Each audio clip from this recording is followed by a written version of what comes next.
Hello and welcome back to Salute Your Sports. Kamenenchev, Tom Castleman here, ready for our famous Super Bowl preview.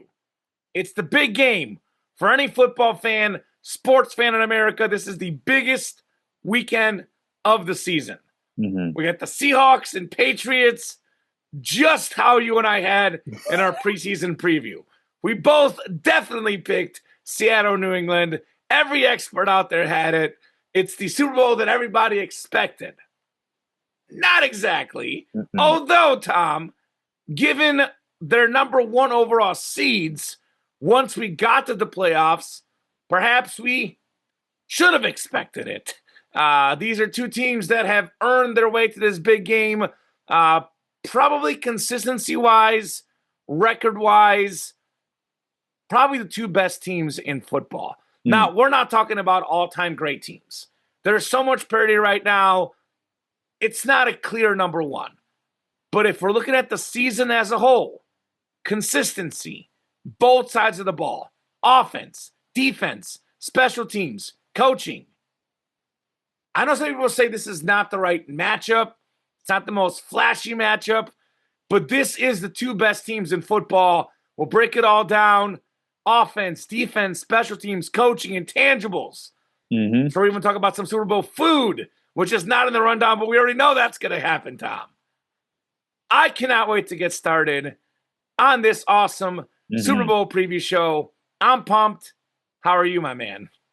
I'm doing fantastic, and it's kind of a little bit of a weird space that we are occupying at the moment as football fans because at least of most of our viewing lifetime, the NFL has been built really around dynasties. You go through pretty much the entirety of the early aughts into the 2010s. Who were the quarterbacks that were coming out of the AFC? Tom Brady led teams, Peyton Manning led teams, Ben Roethlisberger a decent amount, and then you'd have a Joe Flacco here.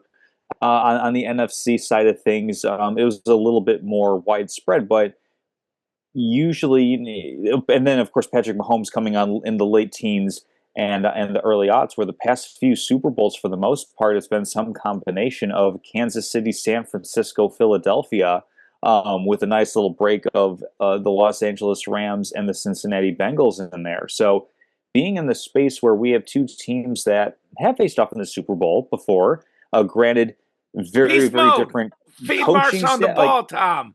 Everything's completely different. This is a rematch in kind of a little bit of a refreshing kind of way. And what you were saying, you were poking fun a little bit of oh, everybody had this before the season. Well, not really. That's kind of what has made this journey a little bit fun because it feels like we haven't had the unexpected journey to a Super Bowl in quite some time. Probably, I would say the Los Angeles Rams and Cincinnati Bengals, where the Rams, after they got Matthew Stafford, they were, more or less a favorite coming out of the NFC, but the Bengals were a bit of a surprise team because people would peg, the Kansas City Chiefs, the Buffalo Bills as the top teams those years.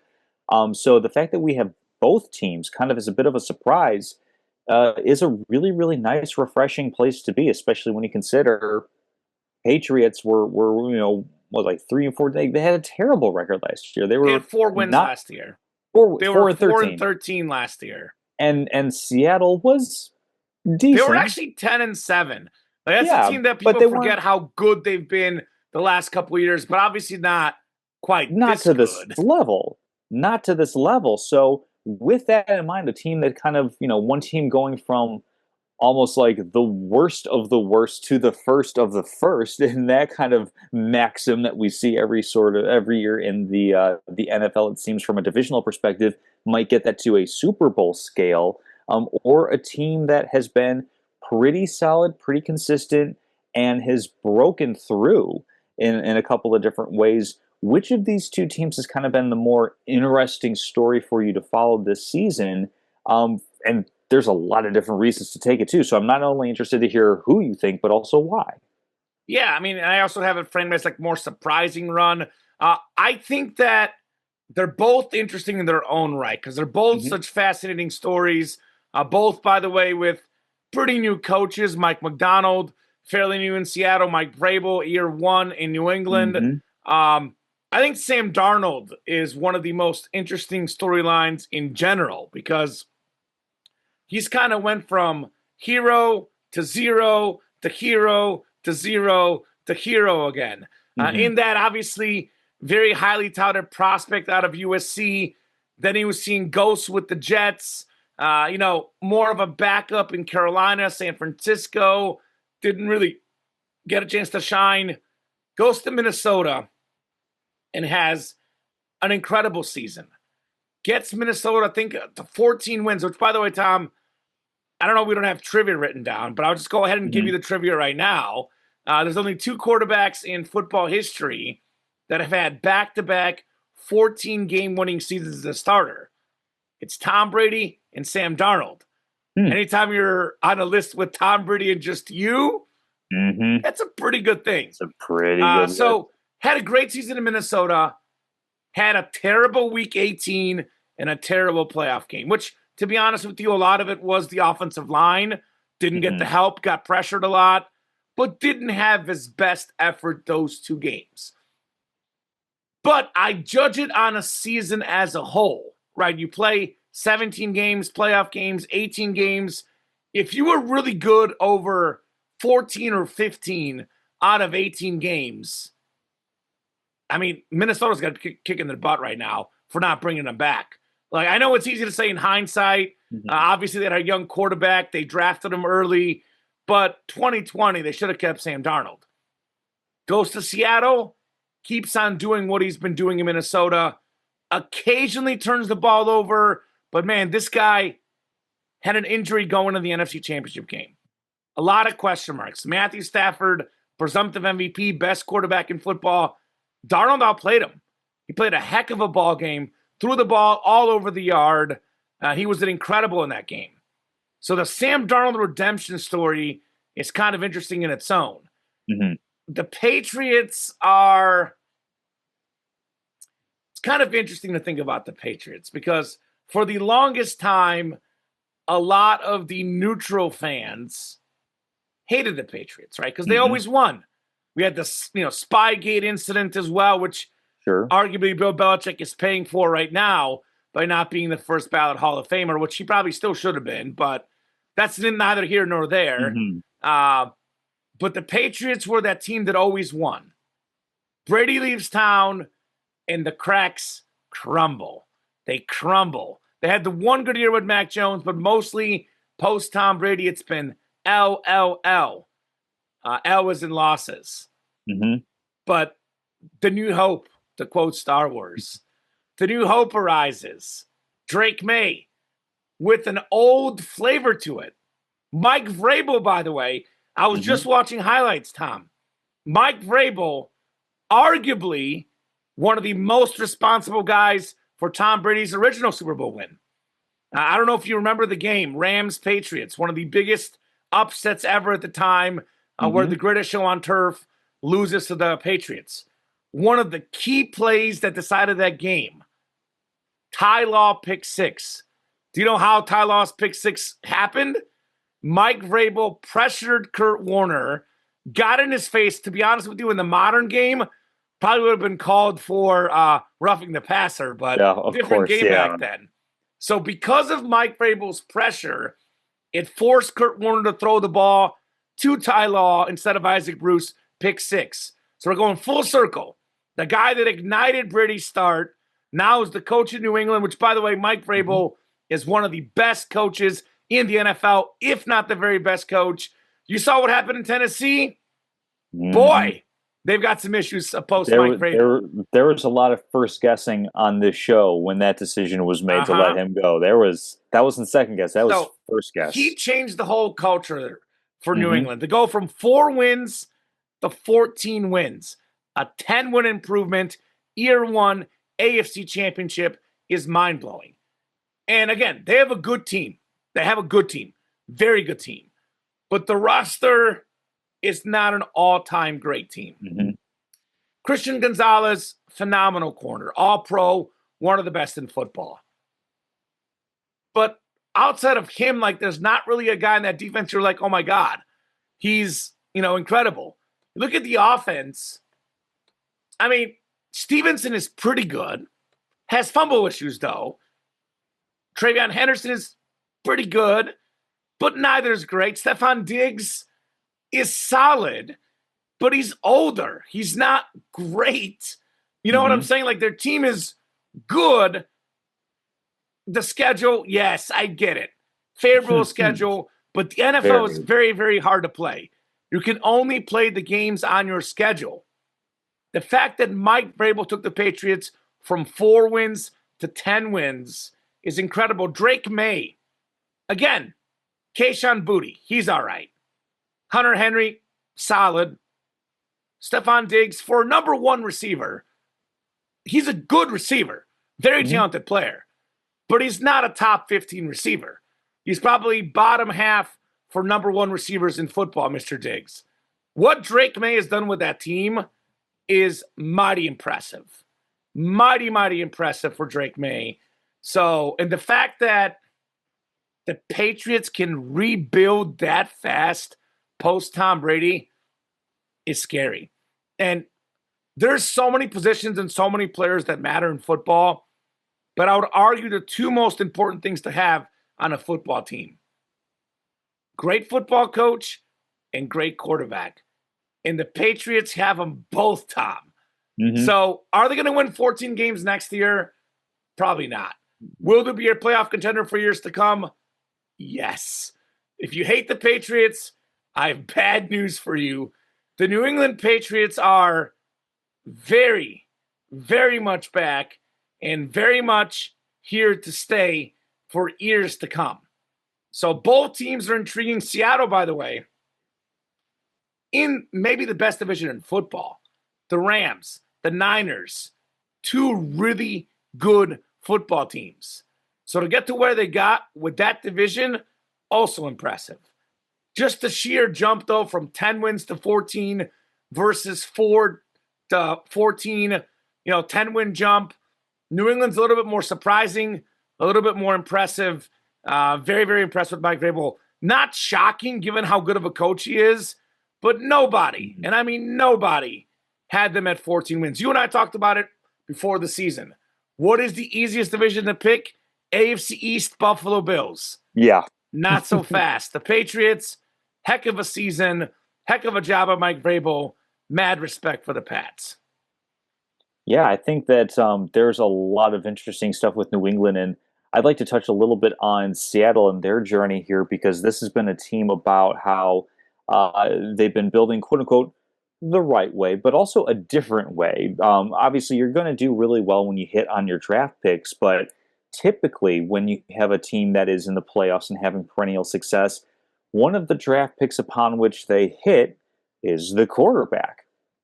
And yet, what we've seen here with Seattle is perhaps I'm going to prevent myself from leaning out over my skis here. Not quite the Winter Olympics yet, but In 2 is days, though. this in a couple of days? Is this a potential zig to the zag of the NFL where everybody's mindset is get a rookie quarterback who can help you win a Super Bowl in the first few years of his career when his rookie deal's really, really cheap, really inexpensive relative to the salary cap, and then build up and pay a bunch of veterans around him?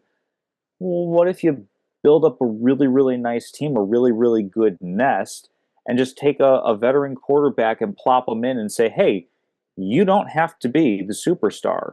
You don't have to carry the load. You don't have to be Tom Brady, Aaron Rodgers, Patrick Mahomes, anybody along those lines.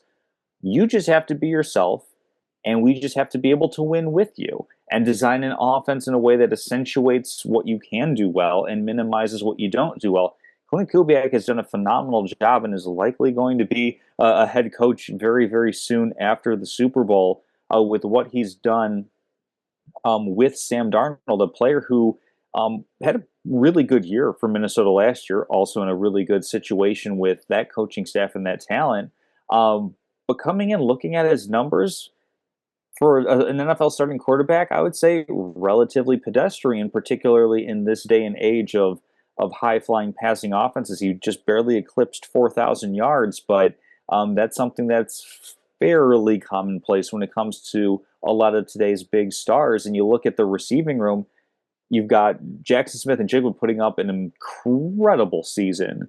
But beyond that, they're not replete with weapons on the offensive side of the football. And in fact, they've gone through the playoffs one running back short. It was a two-man tandem with Kenneth Walker and Zach Charbonnet. Now Ken Walker is the really like the sole go-to running back there. So it's been an interesting team where you look at all of these different draft picks, all these different players that have become really a sum more than the whole of the parts.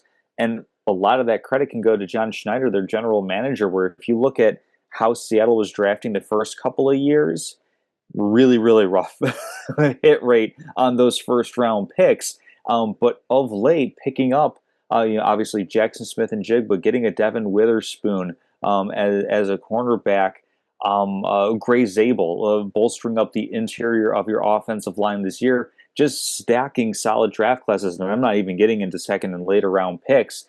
This is a team that really has just done an amazing job of building up a culture, building up a season. And they might not be dynastic. They might not be a team that we see in the Super Bowl at any point over the next 5 years. But all that it is for is this season. This is what they have in front of them, which is why I think it's such an interesting flavor to the Super Bowl. Because, like you were saying, to go a little bit counter of what you're saying, I don't necessarily know that New England is going to be back here again and again and again and again.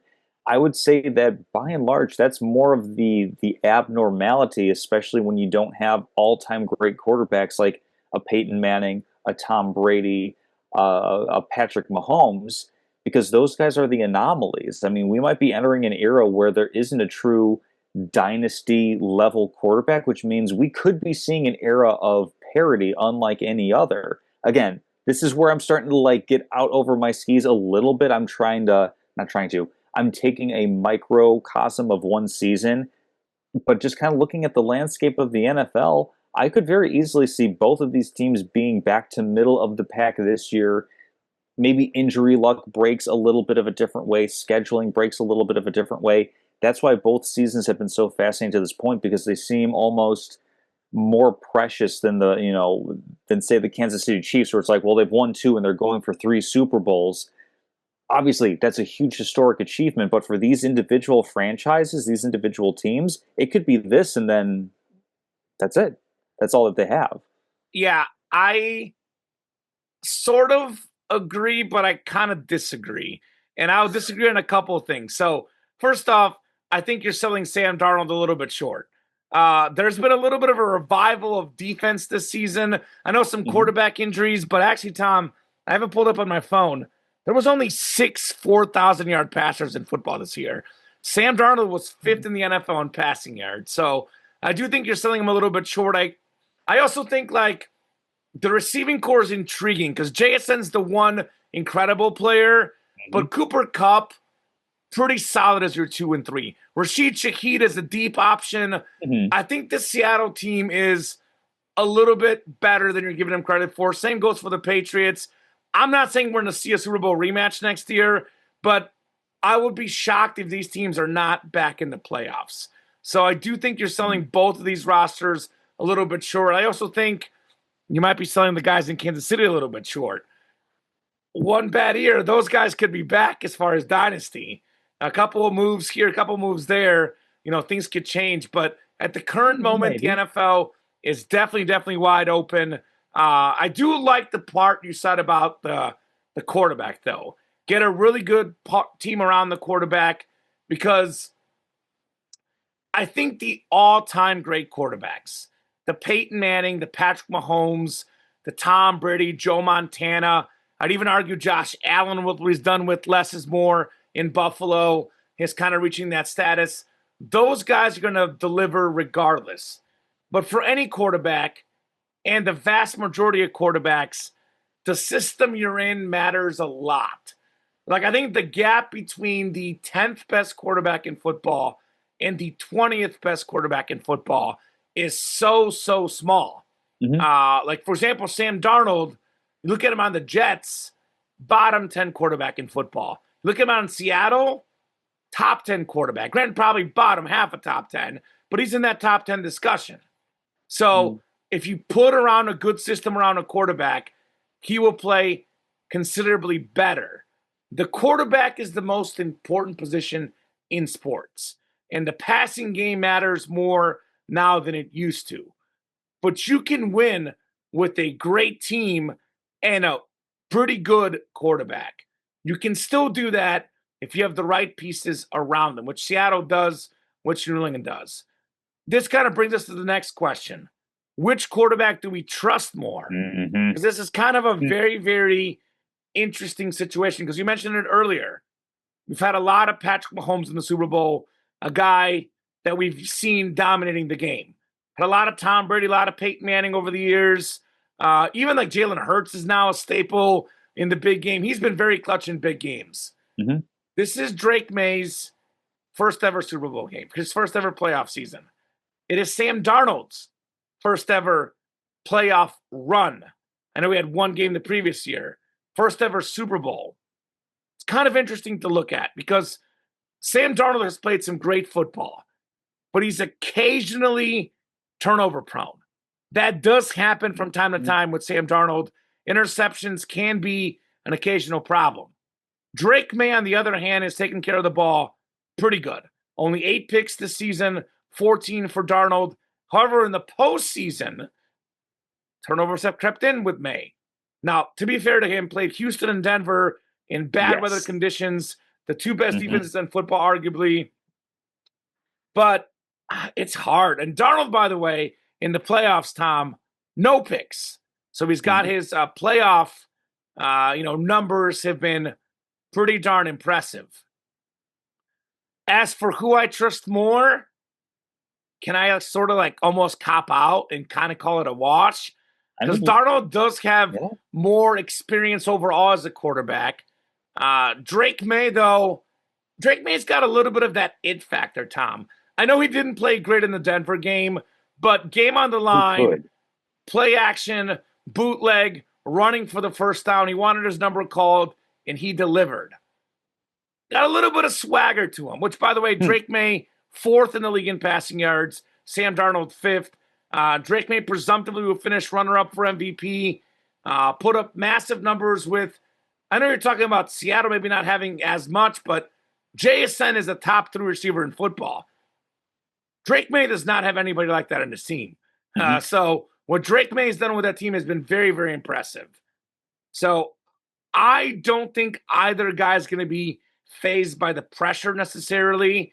I think both guys have the pressure of facing a top 5 defense, though. Seattle, number 1 scoring defense in football. Patriots, number 4. So they'll have their own issues in that right. But I think long-term, Drake May, to me, is a better quarterback. I think Drake May was better overall this season. But as far as on this stage, I almost call it like a virtual wash because Sam Darnold has been very impressive in the playoffs. And honestly, I trust both quarterbacks.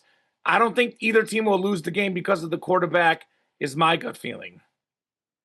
Yeah, I think that I'm going to add a little bit of nuance to the question, if I may. Sure. And say that nuance, Tam. I trust Sam Darnold within his role and what he's asked to do more than I'm going to trust Drake May. And here's what I mean by that. Sam Darnold, I would say, is, in a positive light, a game manager. You're selling this guy short.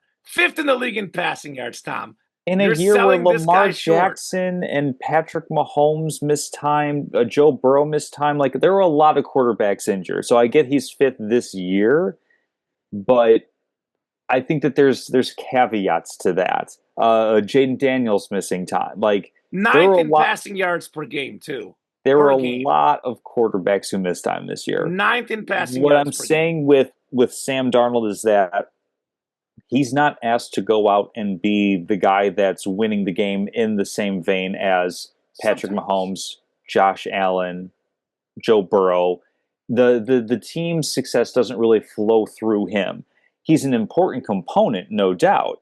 And I think that when he stays within himself and plays within that role and doesn't do too much, he knows his job is look for JSN, first read, probably second as well, and then find an alternate receiver if needed with Cooper Kupp, Rashid Shaheed, AJ Barner, something along those lines. He's good at being the distributing point guard of the team, the Ricky Rubio of the team. Important role, but nobody's going to say that he is the star. Whereas Drake May, I think, more physically talented, much higher ceiling as a quarterback than Sam Darnold. But he's on a team where he kind of has to do more for the exact reasons you were mentioning about that receiving core, which is good but not great out of New England. A running game where, yes, you've got Ramondre Stevenson and Trevion Henderson as really solid options, but New England hasn't really used Trevion Henderson in the postseason very much. I wonder if there's going to be a little trick here or there up the sleeve for New England. If any coach is going to be doing that, Mike Vrabel is a very good a bet. So if there's any sort of, flea flicker trick play of some kind, Mike Vrabel's going in to talk with Josh McDaniel and figure something out along those lines.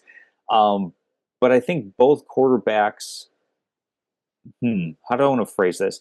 Drake May being a new quarterback, second-year quarterback, could very well get a little bit of starstruck in the Super Bowl, could have a little bit of, freeze in the headlights type of thing. And Sam Darnold, we know, has done this in the past. This is the first year that he has had a postseason win, period, that he has had late season, postseason success. This has been the aberration as opposed to the norm for his career to this point. Some of that could be just experience and maturing and being in a position to succeed. But I definitely don't want to pretend as if this hasn't been an issue for him in the past. So that's what I'm going to say. He hasn't played in the playoffs very much, to be fair to him. Well, no, and there's a reason for that. I mean, he played on the Jets. That's the main reason, Tom. That's one of the I agree with your general point. Yeah. I think you're selling Sam Darnold short, though. By the way, Tom, Sam Darnold, the first-round pick, one of the highly touted draft picks. Very, very talented arm, very big arm. Sure. I think Drake May's ceiling is a little bit higher, but it's not way higher. I mean, there was people saying Sam Darnold could have been a first overall pick if you look at some mock drafts from way back in the day. So, again, I do think he can sling the ball around the yard when he has to. I agree having JSN helps a lot. I agree that Drake May probably matters a little bit more to his team as far as that. I agree to that point, but I would definitely say you are selling Sam Darnold very short, in my opinion. I think he's a lot better than you realize. That's all I'm going to say on that. I think he's as good as I realize. Okay. All right. Just so you trust Sam Darnold more because he's asked to do less, is what you're saying, basically. I think that he is more trustworthy in his role, yes. Okay. Yes. All right, well, let's move on here. Let's talk about the offense as a whole, Tom. Yes, this is an interesting one because, again, I mean, we've already talked about a lot of these things earlier in the show, but if you're looking at who's got the better quarterback, I mean, you'd say New England does. If you say who's got the better receivers, I mean, JSN accounts for so much with Seattle. And then the thing that we're kind of robbed about is balancing out this running back room with Zach Charbonnet having that torn ACL, taking him out for the playoffs. So I think that both teams have been really, really good on offense. I mean, in the regular season, 2 and 3 in scoring in points per game. I think it was less than half a point per game separated them as the second and third best teams. New England followed by Seattle. So this is one where, I mean, it's obviously is really balanced in my opinion. I don't know if I can definitely say that there's a clear definitive edge. I might shade a little bit towards Seattle, but I don't know that I have super strong enough conviction on that. Yeah. I mean, from a numbers perspective, Pats were third in total offense with 379.4, fourth in pass yards per game, sixth in rush yards per game, and second in points per game. Seattle was third in points per game, 0.4 less than the Patriots, eighth in total offense, 351.4, eighth in pass yards, 11th in rushing yards. So both teams are very balanced on both sides of the ball.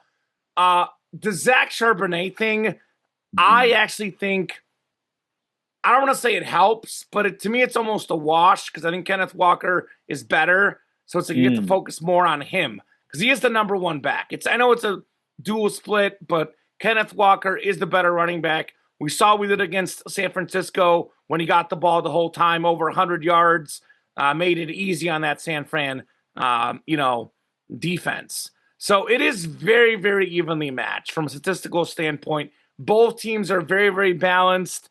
In the playoffs, Seattle's numbers have looked much better, but obviously, New England has played teams in bad weather against really good defenses. So I am going to give a very, very slight edge to the Seahawks. And that is because I think they have the one guy that is just incredible, and that's JSN. Mm-hmm. The Patriots have a lot of guys. They have, Ramondre Stevenson, Diggs, Henry, Henderson are all really, really good, but they don't have a guy that's top 5 at their position. The only guy that's top 5 in their position on the football field, I mean, I would argue Drake May might be as a quarterback, but as far as the playmakers around them, which you're going to need those players, by the way, because I know we'll get to the defenses in a little bit, but these two teams are just as good on defense, by the way. Seattle number 1 scoring defense, New England number 4.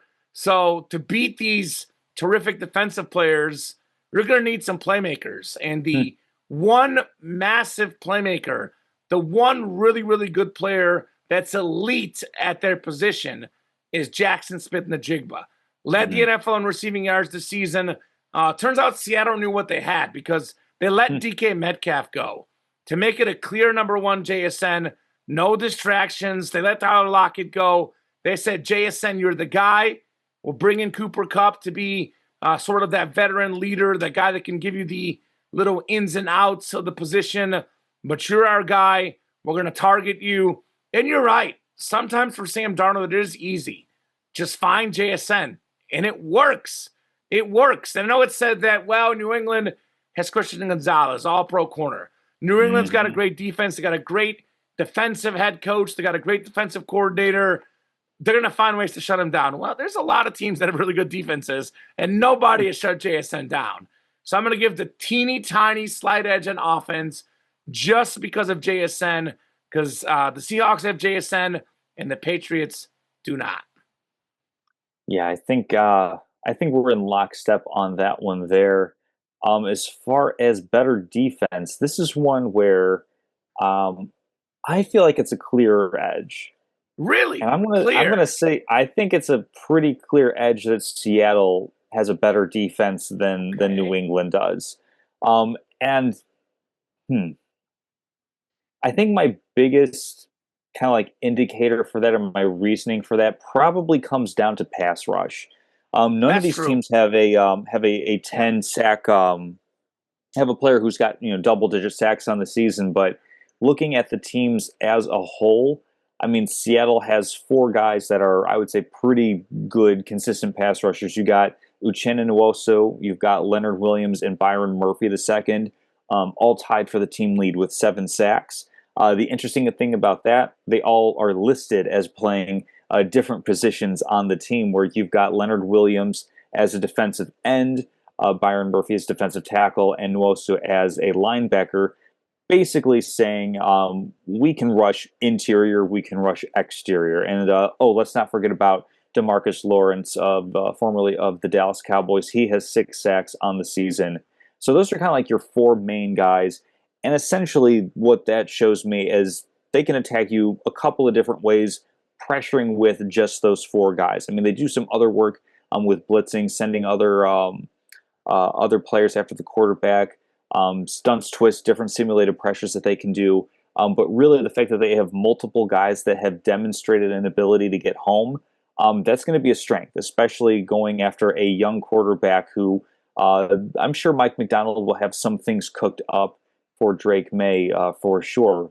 Flipping it over to the New England side, they've got a couple of edge rushers, Harold Landry III, and then K'Lavon Chaisson. By the way, great. I'm blanking on the word where your name sounds like what you would do.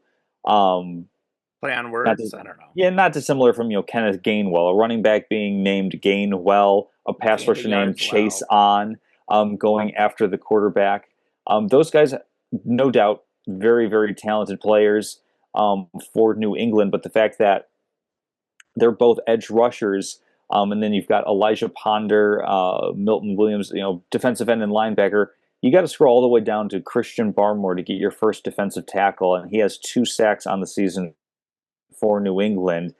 Definitely more of a run stopping player, but the fact that pressure up the middle with your front four, not really as big of a strength for the New England Patriots. I think that might be the big difference in this game is just Seattle might be able to get more pressure on Drake May than New England's able to get on Sam Darnold, further accentuating or minimizing some of the drawbacks or some of the weaknesses that these players have in their games. I think that's probably going to be the edge.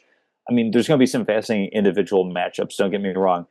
Christian Gonzalez, does he shadow JSN all over the field?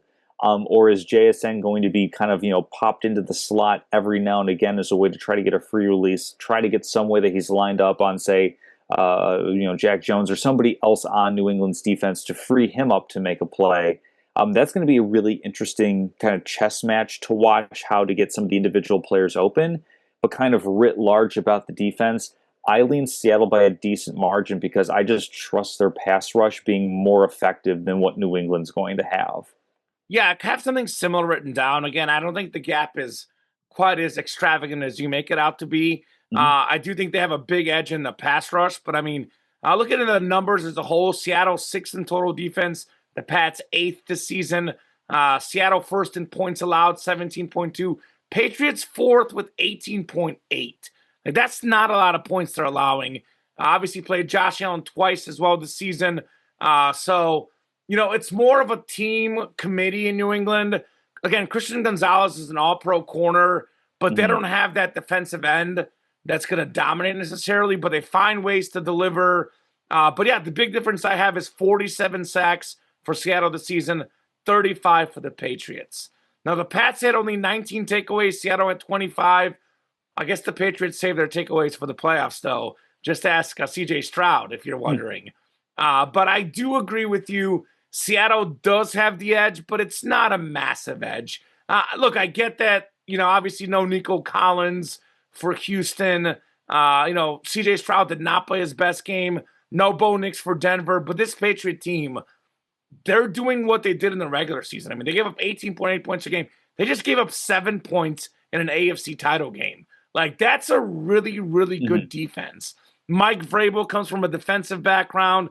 I know he's not DC, but anytime you have a head coach as a defensive guy, it's almost like the personality of your football team. So I am going to go with Seattle because of the pass rush, which you mentioned, but Mhm. I do think the edge is pretty close. I think New England's defense is very, very good. Just because they don't have that Miles Garrett or TJ Watt doesn't mean they're not really good because what they do, it works. I mean, Mhm. they stuff the run.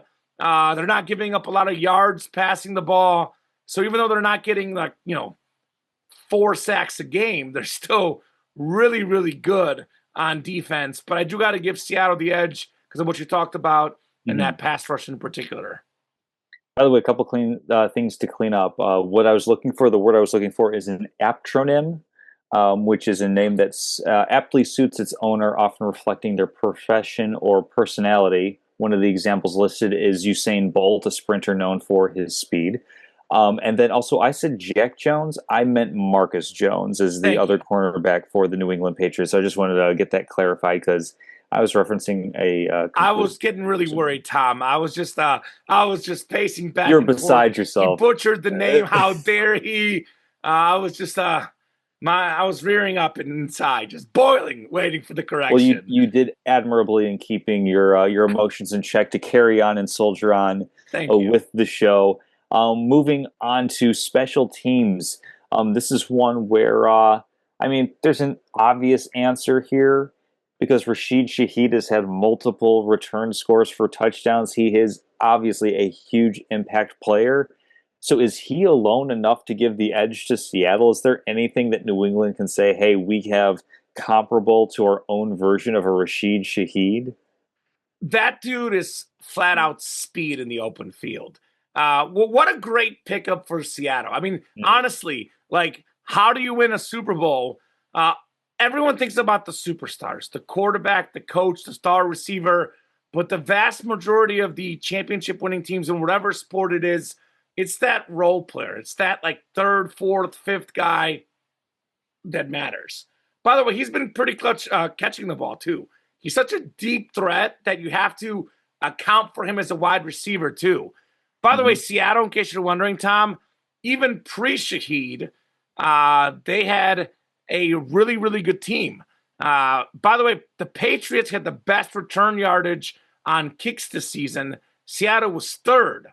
Hmm. Seattle was really good in punt return yardage. Pat's middle to bottom there, but both of these teams are really good. The kicker is really good too. Jason Myers, about 85.4% for Seattle. Andy Barales, 84.4. Now, I'm going to give Seattle the edge for two reasons. Shaheed is the main reason because he is the most explosive guy in the return game. But Jason Myers is a veteran kicker. We do have the Patriots kicker as a rookie, which obviously never kicked in this scenario, never kicked in such a pressure game. So I will give Seattle the edge, but from a numbers perspective, looking at kick returns, punt returns, field goal kicking, Patriots were pretty good. It's no surprise that we have two teams that are good at offense, good at defense, good at special teams, Yes. good at coaching. Neither one of these teams has any weaknesses. Even like, look at the offense. Like, they're both balanced, passing and running the ball. You can't say Seattle's just a running team, just a passing team. New England's just a running team, just a passing team.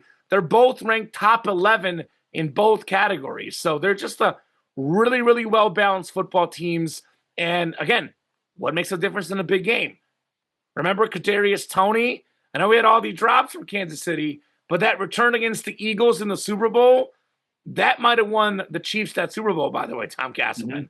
So I'm going to go Shaheed with this punt return, kick return prowess.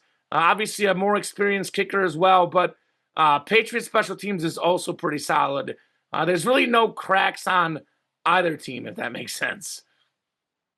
Yeah, no, I mean, they're pretty evenly balanced and really similar in a lot of ways, up to and including their coaching staff, where you've got a more defensive minded head coach, you've got a really good offensive minded or offensive coordinator, Josh McDaniels for the Patriots, and Clint Kubiak for the um, the Seattle Seahawks. So, as far as better coaching, I mean, this is one where I might say it truly is a wash. Maybe an edge to New England because Mike Vrabel has been a head coach for longer than Mike Yeah. Macdonald has.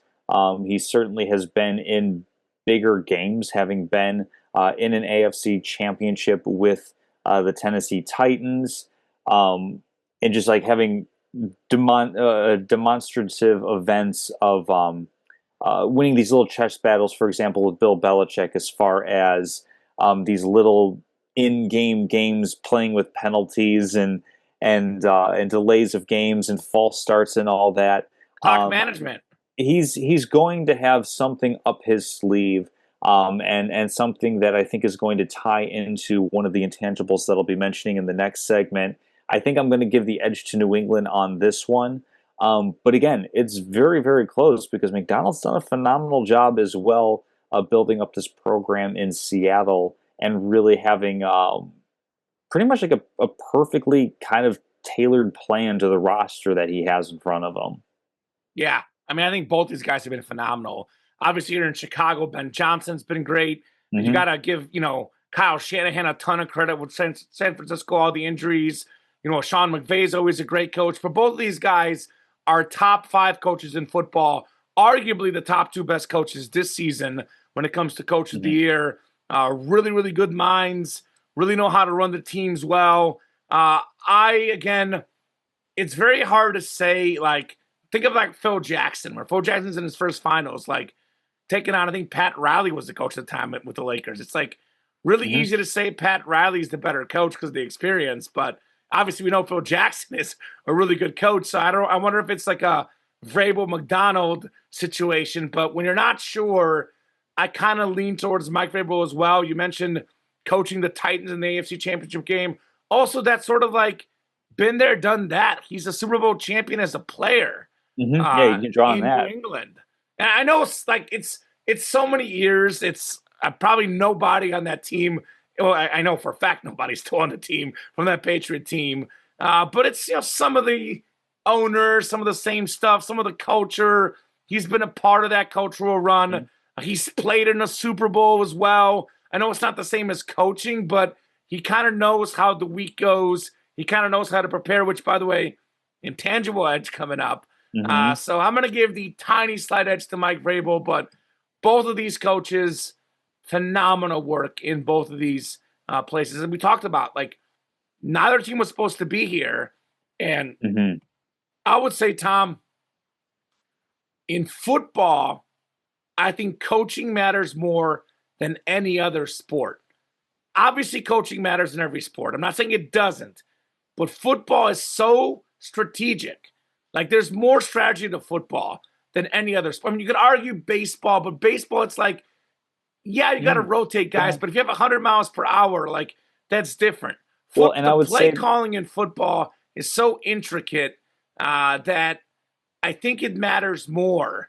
So if you make it to the Super Bowl, you're not going to make it to the Super Bowl with a bad football coach. You can have, like in the NBA, for example, if you have a roster full of talent and you have a decent coach, they can get by and make a run with a decent coach.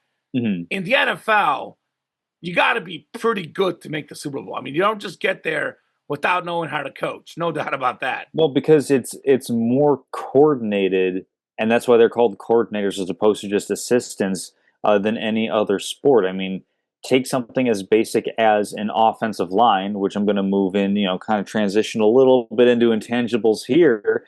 With an offensive line, you need to have five guys working in pretty much perfect unison because if any of them are just half of a tick late on an assignment or just half a step out of position, that's it. Play's busted. It's all over. Similar thing on defense. If you're not really, really sound with your gap assignments, somebody's taking it to the house for a really, really big play. And those are the two things that I want to touch on as intangibles for the game. I don't necessarily know if I'm going to say like one team has an edge in one place or the other, but kind of pairing with what I was mentioning about the pass rushing for New England being the reason why I liked Seattle's defense better than I like New England's defense in this game. Sam Darnold, a quarterback who isn't really a super mobile guy, he can get out and move if he needs to, but certainly you're not really building a ton of plays around his mobility.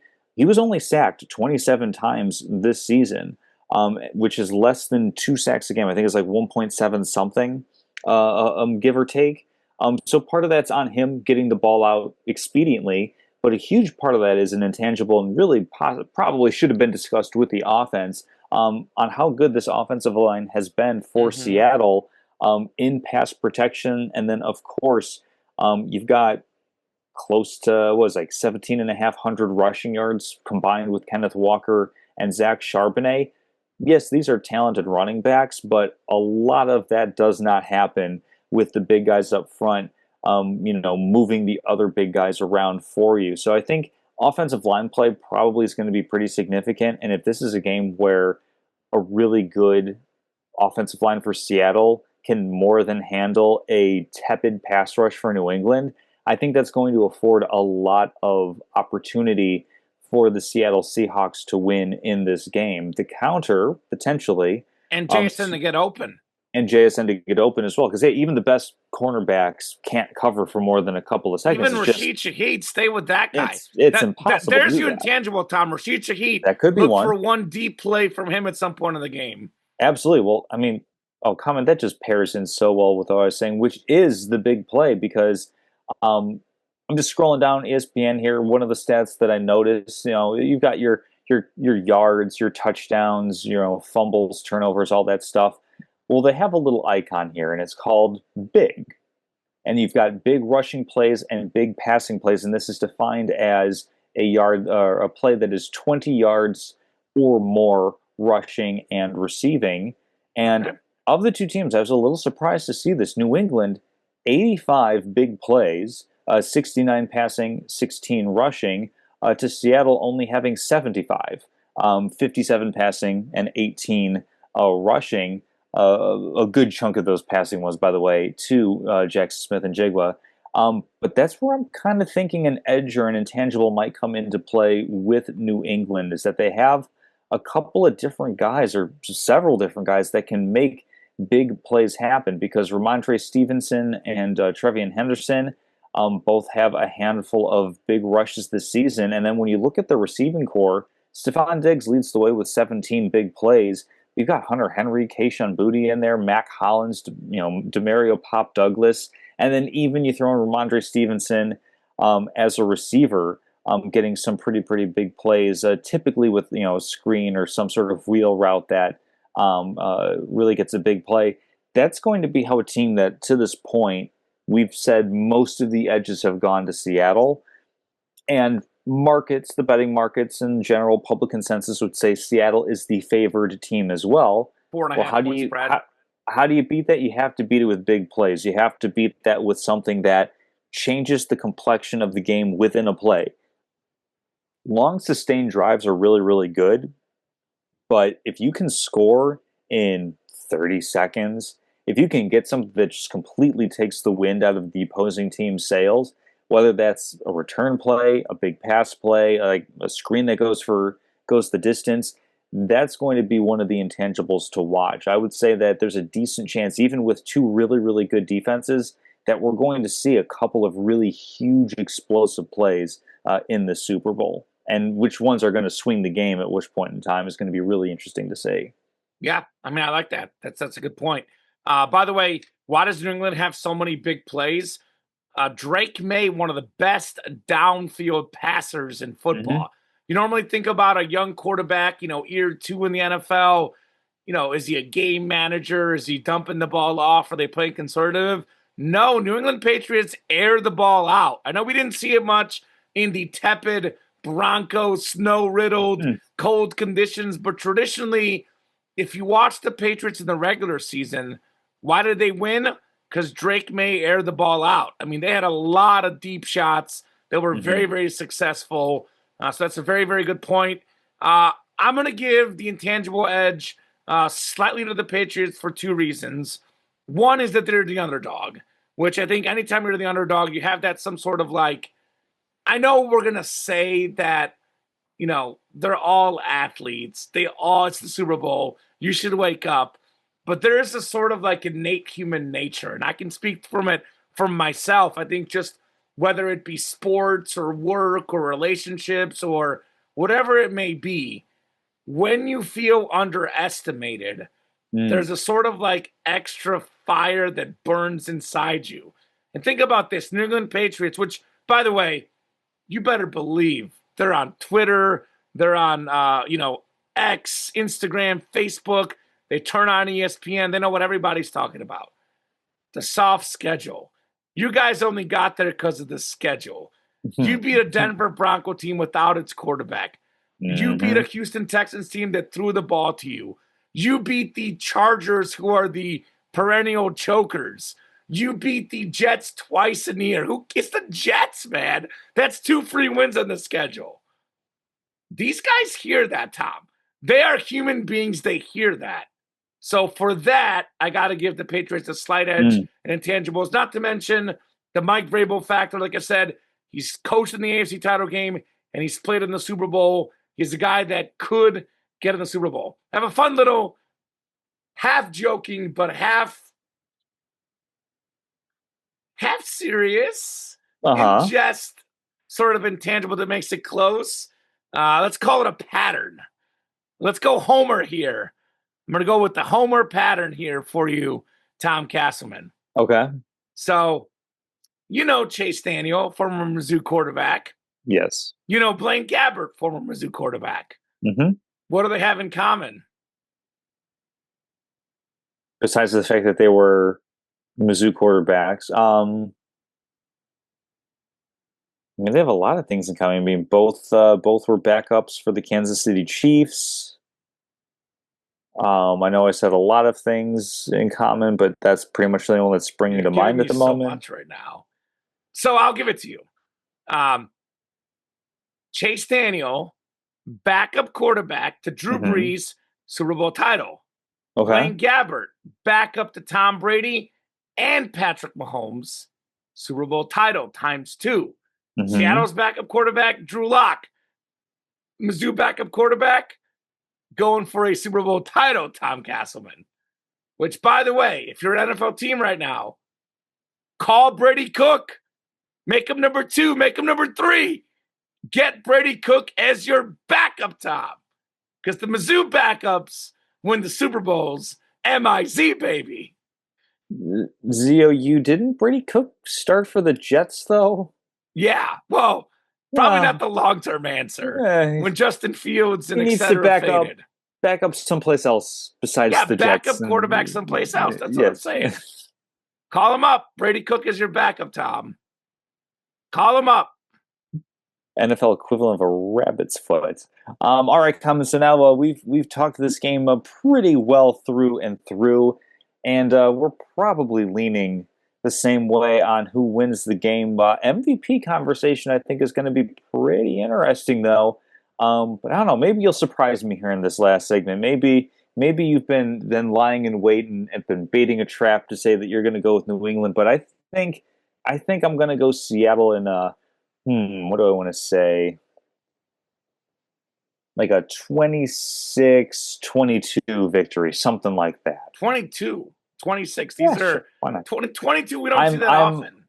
I'll be a champion of some poor fellow who really drew the short end of the squares stick. Okay, fair. Uh, who's your MVP then?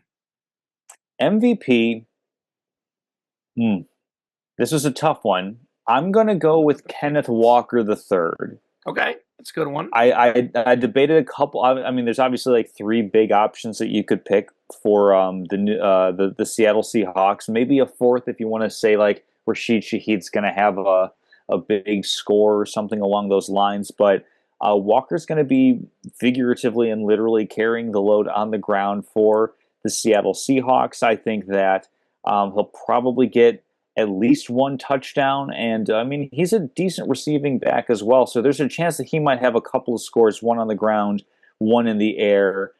Certainly, you could say JSN is a very worthy candidate, but I'm going to go a little bit off the beaten path because running backs don't get as much love as they used to. All right, respect. I got JSN for me. Betting Mm. favorites, by the way, Sam Darnold, Drake May. I'm looking at it on my phone right now. Mm. Sam Darnold plus 115 to 130, depending on the book. May 230 to Mm. 240. JSN 500 to 550. Kenneth Walker, by the way, number four, plus 700 to plus 800.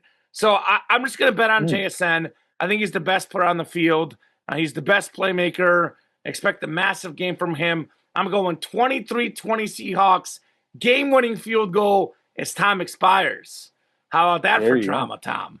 There you go. And by the way, that Game-winning reminds field me. goal for the Seattle Seahawks as the clock strikes zero. Nada. Zilch. It's been a long time since you and I have done any sort of locks or anything along those lines, but you mentioning the odds of the MVP favorites is actually a pretty decent way that you can gain an edge on the books because if you go, say I'm picking Seattle or I'm picking New England, you're either paying a lot of juice or you're basically coin flipping with the spread. But if you feel pretty confident about one team winning over the other, you're going to get a better number picking who you think's most likely to be MVP because that's almost always going to be a very, very short list. So a little bit more value there. So if you think Seattle's going to win, JSN's a really solid bet. That plus 500 is significantly better than the what is it, like minus 105 or whatever it is for a spread, or the money line's going to be even more than that. Yeah. Yeah. You could also pick Seattle and pick the Pats to cover as another option, but you won't get a lot. The juice will be a little bit higher in the Seattle Hmm. money line, of course. Yeah, definitely, Wow. We definitely. are Hmm.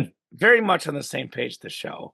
I don't know how I feel about it, Yes. but I mean, look, watch the Patriots win big now after what we've said. But let Something me ask along you the those other lines. question, Tom. The ever Yeah. burning question that I have, And I'll full Hmm. disclosure, I have this on my to-do docket list.